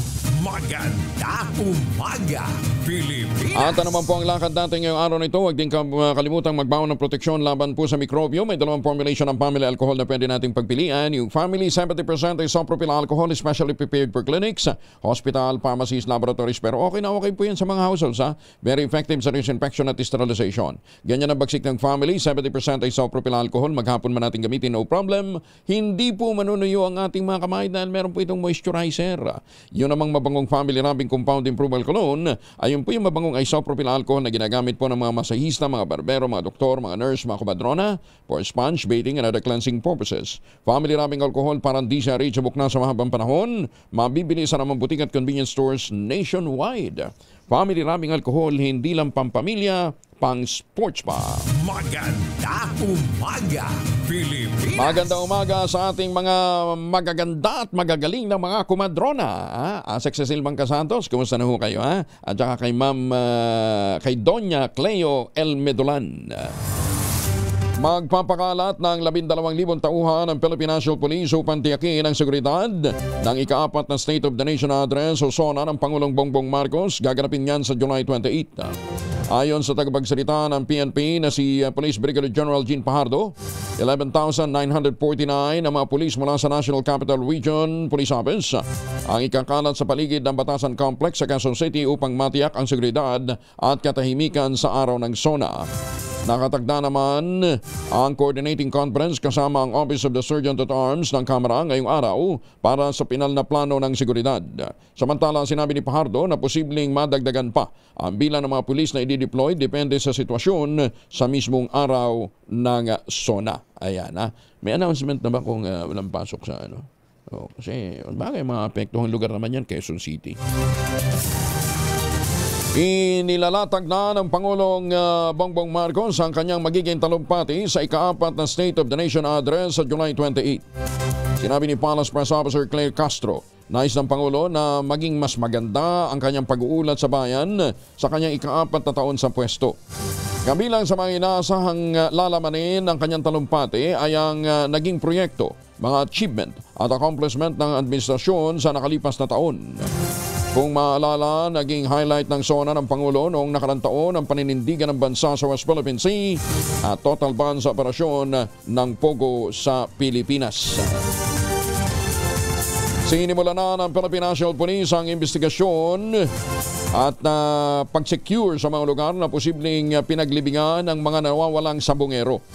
Yan man tumanggi ang PNP na magbigay ng detalye at ng iba pang mga burial sites upang hindi maunahan ang mga nasa likod ng kaso na makuha o mabawi ang mga bangkay at iba pang mga ebidensya. Mahalaga ho kasi yung corpus delicti bilang ebidensya para sa mga isasampang kaso. Una nang ibinunyag ng whistleblower na si Julie Patindogan alias Totoy, patay na yung 34 na nawawalang sabongero. Inilibing daw ito sa Taal Lake sa Batangas. Sinasabi nga po ng mga taga Talisay, Batangas, ala namang fish pan doon, fish pen meron. Ginit nito na hindi lamang 34 ang mga nasawing sabongero kundi umabot ng mahigit 100. Inamin naman ni PNP Chief General Nicolas Torre III na meron pa silang ibang lugar na tinitingnan dahil may nagsabi din anya sa kanya na sinunog daw ang ilan sa mga biktima habang ang iba naman ay ibinaon sa lupa. Samantala naghahanap pa ng ibang testigo ang PNP na makapagbibigay ng karagdagang impormasyon hinggil sa mga nawawalang sabongero bukod kay alias Totoy. Ang mga nawawalang sabongero ay sabit ho doon sa isabong na ipinagbawal na rin. Ayan, kung niyo pong manatatandaan, naging matindi po ang laban natin dito ho sa isabong. Kasi nung kasagsagan ho ng isabong, ultimo mga media, simbahan, NGO, pulis, kakampi nila. Maganda umaga, Pilipinas! Kumpiyansa ang Philippine Navy na may sapat itong kakayahan para suyurin ang lawa ng Taal sakaling kailanganin para sa paghahanap ng missing sabongeros. Ayon kay Rear Admiral Roy Vincent Trinidad, handa silang maglaan ng 3 teams para na may tig-4 na technical divers maging underwater drone para makatulong sa proseso. Ngunit paglilinaw ng tagapagsalita ng Philippine Navy na si Captain John Percy Alcos, wala pa silang natatanggap na humihingi ng saklolo o kaya yung mga notice mula sa Department of Justice. Before sending the cycle, we could send underwater drones to check on the safety. How deep the water is it murky, ano ma-encounter sa ilalim. The moment we find that what we have to recover, whether it's an object or a cadaver, we could attach the connecting points to them and lift them up without sending any diver. The last option is to send out the technical divers and depending on the depth of the water. Sa panig naman ng Philippine National Police, sinabi ni PNP spokesperson General Jean Pajardo, meron din silang kapasidad sa technical diving sakaling sila'y kalabitin. Sa katunayan na niya, mismong si PNP Chief Nicolas Torre III ay isang technical diver. Umarangkada na ang masusing investigasyon ng Korte Suprema hinggil sa hukom o judge na manoy sangkot sa kaso ng mga nawawalang sabungero. Kasunod dito ng kumpirmasyon ng Korte Suprema na nakatanggap sila ng impormasyon mula sa Department of Justice tungkol sa makapangyarihang individual na nang-iimpluwensya sa mga hukom na humahawak ng kaso ng missing sabungero. Iniimbestigahan ngayon ng Korte Suprema ang isang dating trial court na itinuturong contact person sa judiciary ng sinasabing mastermind sa pagkawala ng 34 na sabungero. Samantala, sinabi naman ni Justice Secretary Jesus Crispin Remulla, inaasahang madadagdagan pa ang mga lumulutang na testigo ngayong linggo. Paglaganap ng online gambling, pinaiimbestigahan sa Senado ni Senator J.B. Ejercito. Detalye na balita mula kay Raymond Edpa sa Aris 28. Raymond, good morning. Ang problema sa paglaganap ng online gambling ang kabilang sa dapat tugunan ngayon ng pamahalaan. Ito man ay paghihigpit sa regulasyon o kaya ay tuluyan ng pagbabawal o total ban. Ito ang paniniwala ni Senador J.B. Ejercito kasunod ng inihaying resolution sa Senado upang imbestigahan ang laganap ng online gambling sa bansa. Ayon kay Ejercito, naging sakit na ng lipunan ng dati ay pangpalipas oras lamang ng ating mga kababayan. Ang masaklap ay walang pinipiling edad dahil pati mga menor de edad ay damay dahil napakadaling ma-access sa internet. Karamihan ng mga nabibiktima ay mga minimum wage earners, OFWs at mga kabataan na nagbabakasakaling manalo sa online gambling. Banggit ni Ejercito kabilang sa ipagbawal ay ang paggamit ng mga e-wallet apps gaya ng GCash sa mga transaksyon. Sila ang nagsisilbing conduit kaya't dumarami ang nahihimok na magsugal online. Sabi ni Ejercito, pabor siya ngayon na higpitan ng regulasyon sa online gambling, ngunit kung darating ang araw na hindi na talaga ito makontrol, ay bukas siya sa total ban. Narito si Senador J.B. Ejercito. Titignan natin kasi wala pa tayong data as of now, no? Kung ano talagang epekto nito, gaano karami na yung nalulong, nasira. So, it depends. Kung talagang matinding problema na, then probably we can go from regulatory, probably we can already consider total ban on online gaming. Kung talaga maging malala. Ito si RH28, Raymond Adpas para sa DZRH, una sa Pilipinas, una sa Pilipino. Maraming salamat, Raymond. 12 minutes makalipas po ang alas 5 ng umaga. Ikinagulat naman ng Philippine Chamber of Telecommunication Operators o PCTO ang bersyon ng Bicameral Conference Committee sa Konektadong Pinoy Bill. Ayon kay PICTO President Roy Ibay, Vice President ng Smart Communications at Regulatory Affairs Department na Attorney Ariel Tubayan ng Globe Telecom, suportado nila ang unang bersyon ng panukala tungo sa mas mabilis, abot kaya at inaasahang internet connection. Kasama din sila sa mga pagdinig at deliberasyon ng Kamara at ng Senado at sa isinamitin nilang mga input at mga alalahanin hinggil sa naturang panukala. Original din nila ang inihain ng panukala bilang Open Access and Data Transmission Act noong 19 Congress. Pero tila lubusang binago umano ng BICAM ang original na bersyon nito at ngayon naghihintay na ng lagda ng Pangulong Bongbong Marcos Jr. Dahil dito ang pangamba ng Philippine Chamber of Telecommunication Operators, posibleng nagdulot ng mas maraming problema kaysa sa solusyon oras na maisa batas ang naturang panukala. Bagong balita, bagong impormasyon. Kasama si Kuyang Angelo Palmones. Magandang umaga, Pilipinas! Sino kayang kumita? Ay, Diyos ko. Sino kayang kumita doon sa watered version ng Konektadong Pinoy Bill? Ayan, abangan ho ninyo. At yan ho naman lalitaw, lalabas at lalabas din sa mga susunod na mga pagkakataon. Ha? Kung nyo natatandaan naman, noong nakarang araw, binanggit natin yung si Reyna Condensada. Ito po isang undersecretary na isang malaking ahensya ng pamahalaan na ayon sa ating mga informante, marami daw siyang PhD. Marami siyang doctorate degree, PhD, at kanyang ginagamit at pinagmamalaki at yun daw po ang dahilan kung bakit tinatangkilik din siya na isang malaking Central Luzon contractor. At yung Central Luzon Contractor naman yon, ang ipinangangalandakan naman, siya daw po bagyo kay Congressman Sandro Marcos. Ayan, ha? Ito yung mga taong mahilig manggamit ng pangalan para lamang makakorner ho ng kontrata. Alam ba ninyo na itong si Yusek, nung mag-tender ng courtesy resignation ang kanyang boss, yung secretary, yung cabinet member na boss niya, kay Pangulong BBM, bago pa man tanggapin, na yung na-file na courtesy resignation. Pero actually, eventually, hindi naman tinanggap. Alam ba yung nag-file ng application si Yusek para daw palitan ng kanyang boss? Ang tibay ng dibdib, ano? Okay sana kung magaling na performer, ano ha? Ayun, ang tibay, ang kapal, ano ha? Sinasaksak ng patalikod yung boss niya. Yusek, alam mo, kung ikaw sa tingin mo qualified ka at talagang competent ka, karapat-dapat ka sa posisyon, hindi mo kinakailangang mag-apply. Oo. Hindi mo kinakailangang mag-apply dahil ikaw mismo ay tatawagan po ng Malacanang o ng selection committee para ikaw sabihan, Yusek, ikaw na ang ipapalit doon sa boss mo. Pero hindi ang ginawa, nag-apply.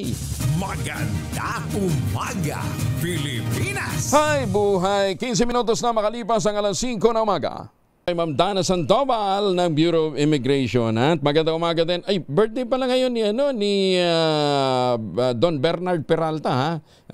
Don Bernard, happy birthday. At magandang umaga po sa mga suki natin sa iba't ibang panig po ng mundo.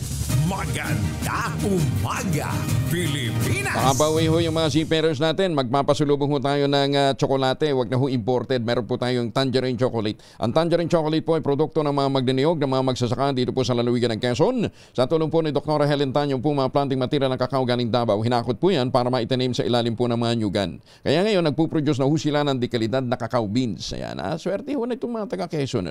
Meron sila pang ibang alternate crops, high value crops na pinakikinabangan. Ang tangerine chocolate po ay may higit 10 variants ng mga raw material ay galing din po sa ani ng mga magsasaka. I-check po ninyo sa tangerinechocolate.ph. Pero yung ibang orders po, pwede ho ninyong i-place din sa 0919-095-5935. Ang sabi nga po ni Dr. Helen Tan, ang tangerine chocolate po ay talagang ipinagmamalaki ng mga taga Quezon dahil bukod sa ito'y gawang atin, ito po ay gawang lokal but taste and looks global. Dahil tinulungan po ito ng DTI at ng Department of Science and Technology. Tangerine chocolate, 100% gawang atin, tangkilikin natin. Magandang umaga, Pilipinas! Iginit ng Amiha National Federation of Peasant Women na hindi solusyon sa kagutuman ng 20 bigas meron na program ng Administrasyong Marcos. Ayon kay Cathy Stabilio, Secretary General ng Amihan at tagapagsalita ng Bantay Bigas, hindi ito sagot sa bumababang halaga ng sahod ng mga manggagawa dulot ng walang tigil na pagtaas ng presyo ng mga pangunahing bilihin at serbisyo. Sa tala ng social weather stations, tumaas ng 27.2% ang pamilyang Pilipinong nakaranas ng involuntary hunger noong Marso ng taong kasalukuyan. Iginit ng grupo, magiging pampapogi lamang ang 20 pesos per kilo bigas program sa nalalapit na sona ng Pangulo kung hindi aaksyonan ang totoong ugat ng problema. Hamon ng amihan kay Pangulong BBM, alisin na ang Rice Liberalization Law. Ibalik ang mandato ng NFA, National Food Authority, sa pamimili ng palay at pagbebenta ng murang bigas, palakasin ang lokal na produksyon at magpatupad ng tunay na reforma sa lupa. Ang pagkalangpag ng grupo sa administrasyon ay para singilin at papanagutin ng Pangulo sa nila'y patuloy na pagpapatupad ng liberalisasyon sa agrikultura, pagtatanggol sa interes ng mga traders at kawalan ng konkretong aksyon hinggil dito. Baka daw bukas makalawa, tama rin na talaga ang mga magsasaka na magtanim ho ng palay. Bakit ho kanyo? Ang cost of production nasa 13 hanggang 14 pesos per kilo. Tapos bibilhin ngayon ng 8, Gs, 11. Saan ka naman nakakita ng negosyong palugi, di ba? Ay, kawawa talaga ang ating mga magsasaka. Magandang umaga, Pilipinas! Nagsumite ng pang-12 ebidensya ang prosecution panel sa International Criminal Court laban kay dating Pangulong Rodrigo Duterte. Sa dokumentong may petsang July 4, Ang kabuang pahinan nito ay 1,253. Hinati po ito sa 10. Saklaw nito ang isyong kaugnay ng umano'y Davao Death Squad noong alkalde pa si Mayor Digong, barangay clearance operations at ang mga high value target operations noong siya na may naging presidente. Una nang itinakda ng ICC Pre-Trial Chambers sa Hulyo 1 ang deadline para sa prosekusyon sa pagsusumite ng lahat ng mga ebidensyang gagamitin para sa confirmation of charges o confirmation of charges hearing sa Setyembre. Inabisuhan naman ng Malacanang ang legal team ng dating Pangulong Rodrigo Duterte na pag-igihan pa ang kanilang trabaho sa halip na ipilit na pamumulitika ang ginawang pag-aresto kay dating Pangulong Digong. Itong reaksyon ng Palasyo makaraang magsumite ang kampo ni Duterte ng Senate Committee on Foreign Relations report sa International Criminal Court. Ayon kay Palace Press Officer Claire Castro, dapat mas pagtuunan ng pansin ng depensa sa mga ginawang pag-amin ng Pangulo na pagpatay sa mga individual na sangkot sa illegal drugs. Ganiti Castro, baga pa man naupo si Pangulong Digong ay nakahain ang kaso laban dito kung kaya't hindi dapat sisihin ang administrasyon sa nangyayari ngayon sa dating Pangulo. Belto pa ni Castro sa legal team ni Mayor Digong, pagbutihin pa ang pag-research ng mga datos para hindi sila maligaw. Pinaalalahan na naman ng Malacanang ang mga senator judge na maging neutral sa usapin ng impeachment laban kay Vice President Sara Duterte. Ito'y matapos tawagin ni Senator Mig Zubiri na isang witch hunt ang impeachment laban sa Vice Presidente. Ayon kay Palace Press Officer Attorney Claire Castro, tama si Senate President Francis Cunero na umiwas sa mga ganitong pananaw dahil nakikita kung saan panig ang isang senador. Hindi niya tamang magbigay ng maagang konklusyon ng mga senador na magsisilbing judge sa impeachment trial kung kaya't mas mainam na ipakita na lamang ng mga mababatas ang kanilang pagiging patas at makabayan sa kanilang kilos at desisyon sa halip na magsalita. Muling iginiit ni Castro na walang kinalaman ang Pangulong Bongbong Marcos sa isinusulong na impeachment kay VP Inday Sara at walang pang formal na paglilitis kaya't hindi dapat ito husgahan. Wala umanong otoridad ng gobyerno ng Pilipinas sa International Criminal Court upang atasan na ibalik sa Pilipinas ang dating Pangulong Rodrigo Duterte, ayon naman kay Bicol Saro Party List Representative Terry Redon. Binigyan din ni Redon na wala ring legal na bisa ang resolusyong inihain ng Senado na nananawagan para sa agarang pagpapauwi sa dating Pangulo. Ang pahayag ni Redon ay tugon sa resolusyong inihain ni Senator Robin Hood Padilla na nilagdaan ni Senator Ronald Bato de Rosa at Christopher Bongo na humihimok para sa agarang pagbabalik sa bansa kay dating Pangulong Digong mula The Hague. Lahat ng tatlong senador ay kilalang kaalyado ng dating Pangulo sa ilalim ng PDP Laban Party. Ayon kay Redon, dahil sa bigat ng mga paratang laban sa dating Pangulo, nasa jurisdiksyon ito ng pandigdigang korte. Diniligsa naman ng mamamayang Liberal Party List Representative na si Lainel de Lima ang resolusyong inihain sa Senado na nananawagan ng agarang pagbabalik kay dating Pangulong Digong Duterte mula sa kustodiya ng International Criminal Court. At tinawag itong isang political posturing lamang, walang anumang legal na bigat sa kasong kinakaharap nito. Ipinaliwanag ni De Lima na ang ICC ay isang independenteng pandaigdigan tribunal na may sapat na jurisdiksyon sa di umano'y krimeng ginawa ng dating Pangulo sa ilalim ng kanyang madugong kampanya kontra illegal drugs. Si Mayor Digong, 80 anyos, inaresto noong March 11 pagdating niya sa Maynila mula Hong Kong sa bisa ng isang warrant na inilabas ng ICC.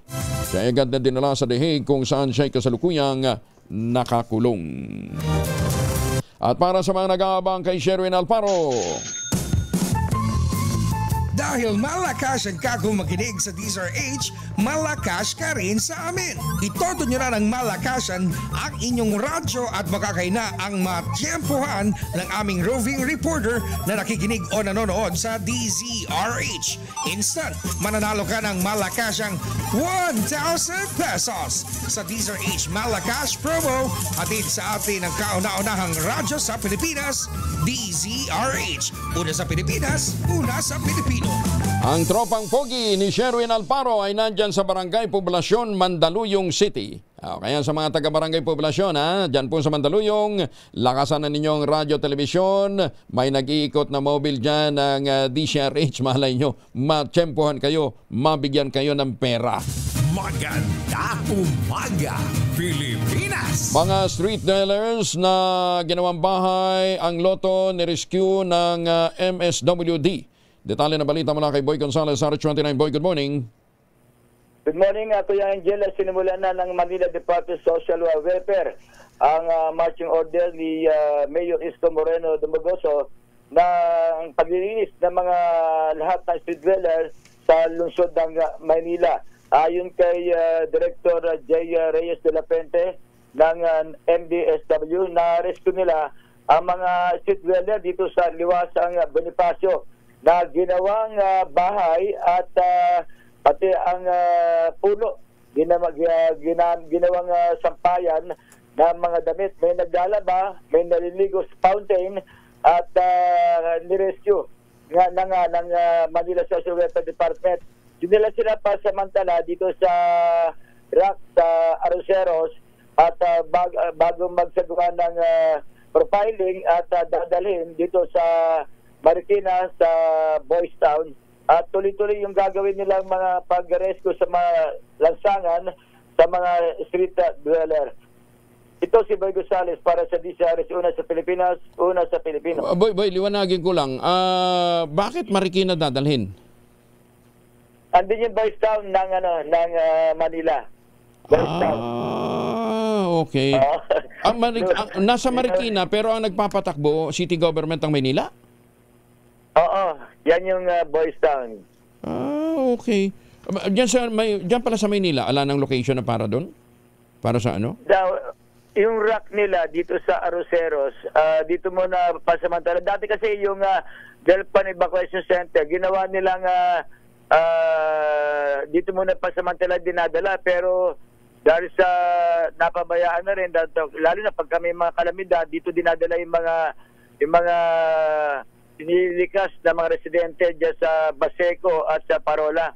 Ay nilinis na yan na pasamantala yung rack nila dito sa area ng Arroceros at yung pinakamalaki nga yun dyan sa Boys Town na pag-aari at pag-aari ng lungsod ng Maynila. Magaling. Congratulations kay Mayor, ha? Kitang-kita agad ng diferensya. Lalong-lalo sa may area ng Carriedo at saka sa may Quiapo, malinis na, Boy, sana magtuloy-tuloy nga yung paglilinis na yan, at sana naman yung mga naialis na doon, wag nang bumalik, di ba? Thank you, Boy. Maigpit na yung dyan. At isa pa, Kuya Angel, yung mga talagang wala ipapatupad nila, yung ibabalik nila yung balik probinsya ng DSWD. Sana naman, yung mga street dweller. Iba kasi karamihan ay taga-probinsya, walang bahay sa Maynila. Kaya yan ang isa sa mga tatrabahuin nga ni Director J. de la Pente para maibalik na yung mga kababayan natin, mga palaboy na natutulog sa lansangan sa lungsod ng Maynila. Balik sa iyo, Kuya Angel. Maraming salamat si Boy Gonzales. Samantala, dahil nga po pababalikan na sila sa mga probinsya, si Sherwin naman mamigay ng pera. Makinig maigi dahil baka nasa area mo ngayon ang swerte. At pwede ka ring manalo ng 1,000 pesos sa DCRH Mas Malakas promo. Alamin na ang location ng ating roaming team. Ayan, may huli na kaagad sa Barangay Poblasyon si Sherwin Alparo. Sherwin, go, go, go! Nawawala si Sherwin. Hi, Angel! Ikaw na, go, go, go. Ha? Magandang umaga. Dito tayo sa may Mandaluyong backside kung tawagin na binaha mula kagabi. Ang busang ulan. Hanggang tuhod ang baha dito humupala kanina alas 3 sa madaling araw. Dito to sa may San Felipe Neri Church. Ito yung San Felipe Neri. Kasi ito yung papunta ng Gabi. Yan, papunta ng Gabi sa Mandaluyong. Pero nung kanina, tanong-tanong tayo rito, isang masugid mong tagapakinig, yung na-tsempohan natin at nilabas pa yung kanyang radyo dahil kanina, doon daw sa kanilang lugar, ikaw lang pinakikinggan dahil maaga sila nagbubukas ng radyo pero nasa dulo yung kanyang bahay, nilabas niya yung radyo dyan dito dahil kanina nga, baha sa kanilang lugar. Pangalan mo? Rodel Nazareno. Si Kuya Rodel, palagi ka nakasunin sa DCRH? Oo, siyempre. Sino pa po dito mga announcer pag umaga? Anthony Taberna, Jerry Baha, Las Fordos. Yes. Kasi Angelo Palmones. Angelo Palmones. Paborito si Angelo Palmones. Dahil meron kang 1,000 pesos. Oh, salamat. Yan, mga 1,000 pesos. Tapos syempre meron pa kasama yung Diesel H Grocery. Thank you. At syempre meron pa kasama yung Diesel H na imbag na bigas. At ang Diesel H t-shirt, palitan mo yung pasamong t-shirt ha. Ano masasabi ko kay Angel? Maraming salamat sa DCRX. Nagkaroon ako ng grasya. Ayan, o. Sherwin, bakit binabaha yan lugar na yan? Tabing ilog ba yan? Tabing ilog? Ano no? Tabing ilog ba yan? Tabing ilog yung backside, no? Yes, tabing ilog. Kasi nasa likuran sila ng Mandaluyong Elementary School. Yung likod nun, Pasig River na. Yes, tama. Kaya yung tubig kanina, pero mapansin ko lang, yung drainage kasi, tignan mo, yung drainage sila, may mga bara-bara Ayan, no? Tawagan natin si Mayor Menchi. May mga bato-bato. May mga plastic. Tignan mo yung mga dadaanan ng tubig. Talagang may ipon at magbabaha. Yan, mga lumabas kanina sa baha. May helmet pa. May anak pa ba si Kuya na pumapasok? Nag-aaral? Tanong natin kung may anak pa siyang nag-aaral. Pero kasi kanina sinabi niya, nagbabantay siya ng magulang niya na may gamot, nagagamot na yung magulang niya. May nag-aaral ka pang anak? Wala po akong pamilya, meron ako magulang tsaka pamangkin. Ayun ang mga senior na magulang ko. Mga disable Opo nagme-maintenance. Nagme-maintenance sa para. Galing naman. Hindi siya nagkapamilya dahil ang inuna niya pag-aalaga sa mga magulang. Kasi may sakit din ako nakapulos na ibag ako boss dito lang ako makasari sa mga kapatid ko. Ang malaking tulong sa akin itong dumating na to. Makakatagdag. Sherwin, alam mo bibihira yung ganyang pagmamalasakit talaga sa mga magulang. Dagdagan mo ba ng 1,000 si Kuya, no ha? Dagdagan ba natin ng 1,000? Dagdagan mo ng 1,000, no? Ayan, mapagmahal sa magulang. Mapagmahal sa magulang. Iba si Kuya, no? May ganyang tao. Isa kang mag-extinct. Ano ba tawag doon, Kuya Angel? PC na mag-extinct na. Extinct, grabe ka naman, extinct. Ano lang ang tawag dito? Endangered species. Hindi naman endangered species ko yan. Endangered species. Nagkakalaga ka ng magulang. Ayan, 1,000. Sa mga endangered species dyan. Na gustong manalo ng 1,000 pesos. Ilang taon na ba ilang taon na si Kuya? Ilang taon na Kuya? 46 po. 46. Mukha lang 45. Hindi nga parang nga 44 lang diba? Parang 44. Sige. Pero talaga pag nag-aalaga ka ng magulang, mga bata ka tignan. Ayan, si Kuya, ang daming kaibigan dumadaan. Parang kagawad kasamahan natin dito sa Mandaluyong. Ayan. Sa barangay Poblacion. Tanungin mo si Kuya kung marami siyang kaibigan sa loob. Wala sa loob. Mandaluyong po. Sa mga kaibigan mo, nasa labas lahat, wala sa loob. Sige. Okay. Thank you. Ingat lagi, ha? Salamat sa inyo, boss. Kumusta? Salamat. Iyakap mo kami sa nanay at tatay mo, ha? At sabihin nyo, mahal sila ng mga taga-DCRH, ha? Papakinggan niya naman ito mamaya, live. Naman, Sa Facebook mamaya. Sige. Pilipinas. Ayan, sige, panoorin mo ulit mamaya. Salamat. Sige, okay. Thank you. Okay, maraming salamat. Siyempre sa mga nais mo na ng 1,000 pesos. Lagi tumutok sa Diesel H. Baka kayo nasusunod dating winner sa Diesel H. Bahala Cash Promo.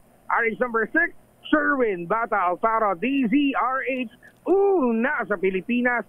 Una sa Pilipino.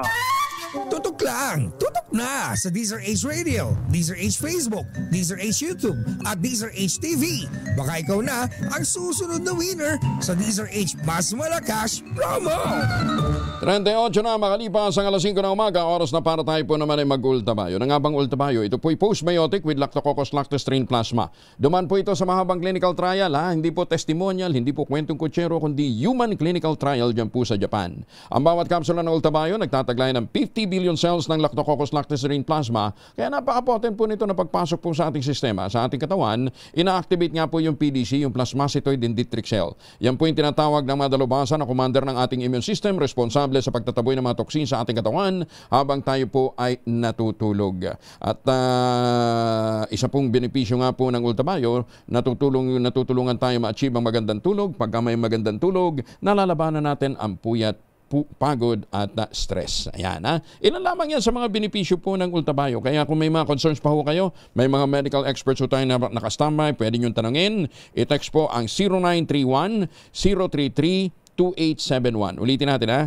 0931-033-2871. May mga medical experts po tayo nakastambay dyan, ha? Ang ultabayo po ay rehistrado sa Food and Drug Administration, halal certified. Available po ito sa South Star Drug, Mercury Drug, HB1 Plus Pharmacy, Joann's Pharmacy, Amesco Drug, at Curamed. Pero huwag natin kalimutan, ang ultabayo po ay hindi gamot at hindi dapat gamitin panggamot sa anumang uri ng sakit. At kung ngayon ho kayo bibili, punta ho kayo sa ultabayo.shop, ha?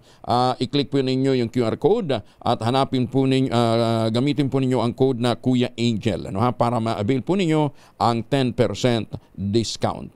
And again, congratulations sa winner po ng 21,000 sa ating mahiwagang tunog, si Adona Esteves ng Mangatarem, Pangasinan. Maganda umaga, Pilipinas! 39, makalipas ang alas 5 ng umaga. Duque Aris 23, Edwin, kumusta ang presyuhan dyan?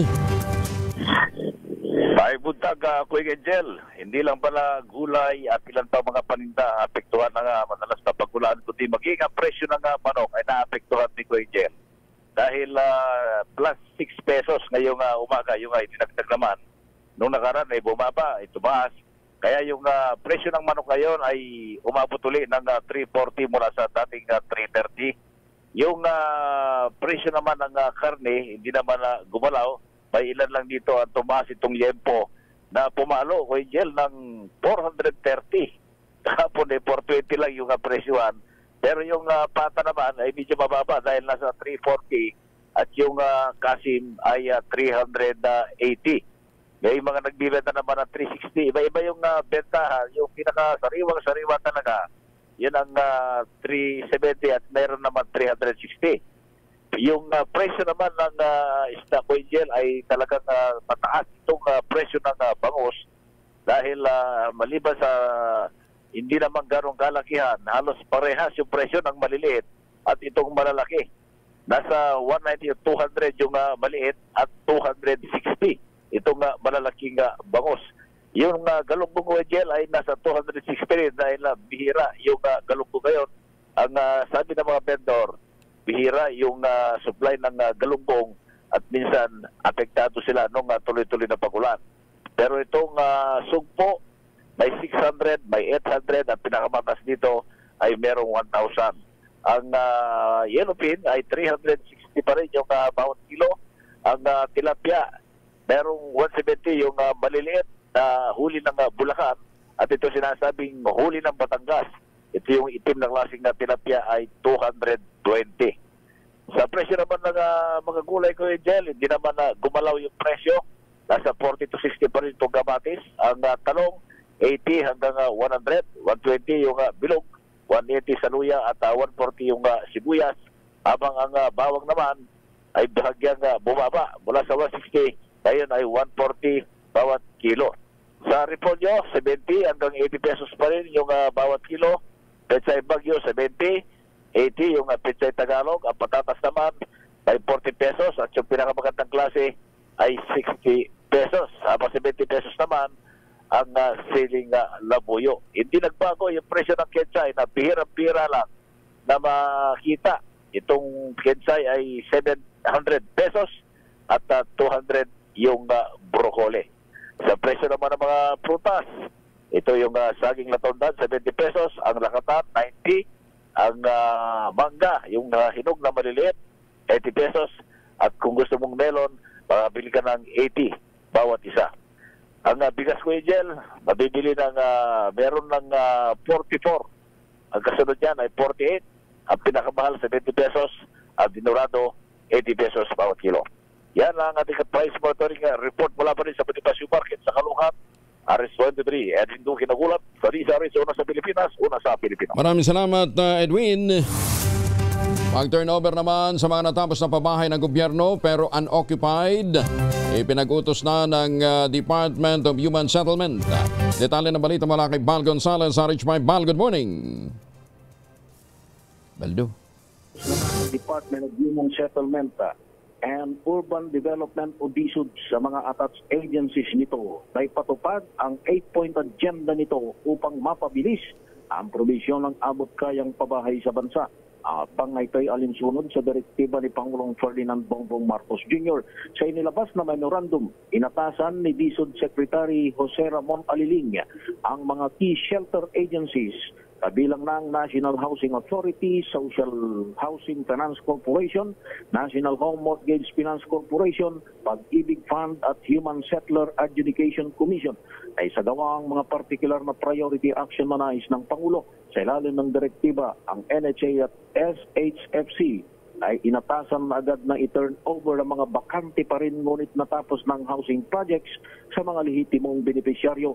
Inutusan din ng dalawang ahensyang ito na magsagawa ng agarang inventaryo sa lahat ng housing projects na pinondohan ng gobyerno. Dahil dito ay pinapa-activate ng kanilang mga technical working group para iayo ng mga patakaran sa flagship program at mapabilis ang pagpapatupad ng 4PH o ang pambansang pabahay para sa mga Pilipino program ni Pangulong Ferdinand Marcos. Ako si Bal Gonzalez, DZRH, una sa Pilipinas, una sa Pilipino. Maraming salamat, Bal. Ang NBI daw po nagpasalamat sa paglilinaw ni alias Totoy na wala silang kinalaman sa kaso ng mga missing sabungero. Detalye ng balita mula sa KBP Golden Dove Best Reporter of the Year, RH15, Giselle Ricaport. Giselle, good morning. Good morning, Kulang Angel. Nagpasalamat ang National Bureau of Investigation sa paglilinaw ng whistleblower na si Julie Dondon Patidongan o alias Totoy na walang kinalaman ng ilang ahente ng Bureau sa kaso ng mahigit 30 missing sabungeros. Ayon kay NBI Director Jaime Santiago, hindi pa niya nakakaharap si Patidongan pero bukas naman siyang makipag-usap dito para sa investigasyon kung hingin ng Justice Department ang kanilang tulong. Una rito hinamon ng direktor si alias Totoy na pangalanan ng mga sinasabi niya sangkot umano sa kaso para maimbestigahan at hindi mahila ang buong kagawaran. Idiniin ni Santiago na ayaw niyang masira sa tawang NBI dahil pinagkakatiwalaan niya ng mga ito ang institusyon. Muli naman tiniyak ng NBI director na nakahandang sumuporta at ibigay kung anuman tulong ang hihilingin sa kanila ng Department of Justice. Pakinggan natin ang direktor. At least na-vindicate kami. Ang tiwala ng tao sa amin, ayokong masira. Ang NBI ay isang institusyon na pinagkakatiwalaan ng tao. Kaya ayun, maganda. Thank you, Totoy. Ito si Giselle Ricaport para sa DZRH, una sa Pilipinas, una sa Pilipino. Maraming salamat, Giselle. Pamilya ng kadeteng biktima naman ng pananakit sa PMA. PMA ba ito? Mukhang PMMA. Desidido na ituloy ang kaso ng hazing. Ayon ho sa PNP, detalye ng balita mula kay Edniel Parosa, RH52. Edniel, good morning. Gustong ituloy, Kuya Angel, na pamilya ng kadeteng nakaranas ng pananakit sa loob ng Philippine Military Academy sa Baguio City. Ang reklamong hazing laban sa apat itong kapwa mag-aaral. Ito ay kahit iginip na ng PMA, maging sa bahagi ng Armed Forces of the Philippines, na hindi hazing ang insidenteng kinasangkutan ng magkakaklase at naparusahan na rin naman ang mga dawit. Ayon kay Philippine National Police spokesperson, Police Brigadier General Jean Fajardo, irihintay na lamang ng Baguio City Police ang tugon ng Prosecutor's Office sa inihablang kaso nito kasama ng pamilya noong July 2. Kabilang sa mga inilapit na pamilya sa PNP ay ang complaint laban sa apat na kadete na napag-alamang dalawang kapwa nito 4th class, isang 2nd class at isang 1st class. Una ng inulap ng AFP. Sa kanilang bahagi, na dalawa sa mga nabanggit ay nasuspende na, isang naparusahan sa command responsibility at isang na-quit batay sa military justice system. Pero irerespeto mo na ito o dito kung magpapile pa rin ang kaso ang pamilya sa civilian court. Nangyaring umano'y pananakit noong Setyembre ng nakaraang taon habang nitong Hunyo ay tuluyan ng lumabas ng barracks ang biktima. Ito sa Edniel Parrosa, nag-uulat para sa DZRH. Una sa Pilipinas. Una sa Pilipinas. Maraming salamat, Edniel. Alam ho ninyo, pag hindi chinugi ng PMA, kung halimbawa suspension lang yung pinataw, doon ho sa mga nagsangkot doon ho sa hazing, di ba?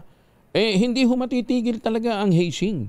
Yung ganyang klase ho ng mga walang katuturang pananakit, di ba?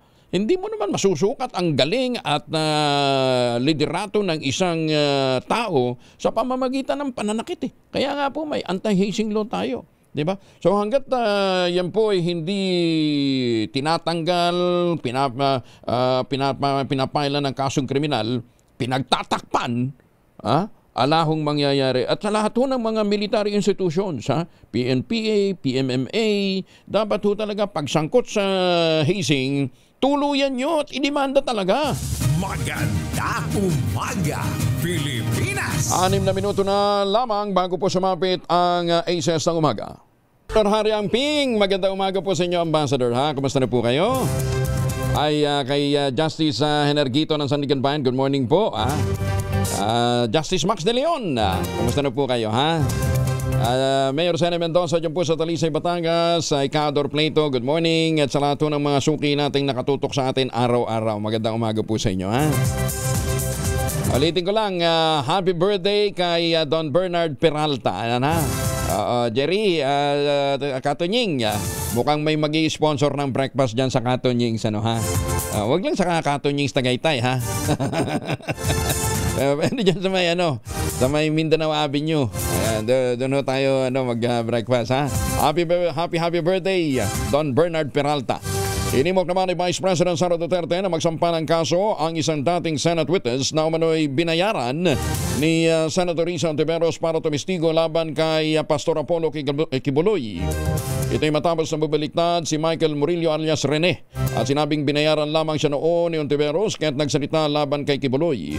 Ayon kay BP Indaysare, seryosong akusasyon ito at dapat na magpan ng kaso si alias Rene para masabi niya ang totoo sa loob ng korte at na makasagot din na maayos ang mga akusado. Formal namang kinasuhan ng cyber libel ni Senator Risa Ontiveros si alias Rene sa National Bureau of Investigation para imbestigahan ang mga nasa likod ng dalawang video nito. 2 minuto na lamang, ACES Balita at 2x2 na. Uy, Angel po si Angelo Palmones, nag-iiwan sa inyo na isang magandang umaga. Maraming salamat sa inyong walang sawang pagsubaybay, pakikinig at pagtitiwala. Magtanim ng kawayan para sa kalikasan at kabuhayan. Yan po ang laging paalala ho natin. Ang ating quote of the day ngayong araw na ito ay mula po sa isang batikang mamamahayag at saka kilalang ekonomista dito sa Pilipinas. Ang sabi po ni Dr. Silito Abito, real education reform takes time and results are measured in decades, not election cycles. The countries that are now lead the countries that now lead the world in education, like Finland, Singapore, South Korea, took decades to build strong, well-supported education system. We must do the same, and that means to stay the course with K-12, but to fix its flaws. Totoo ho yan. Ang dami pa hong mga bagay na dapat na ituwid sa K-12 para maranasan ho natin ang mga benepisyo ng programa. Maganda umaga, Pilipinas! ACES na ng umaga.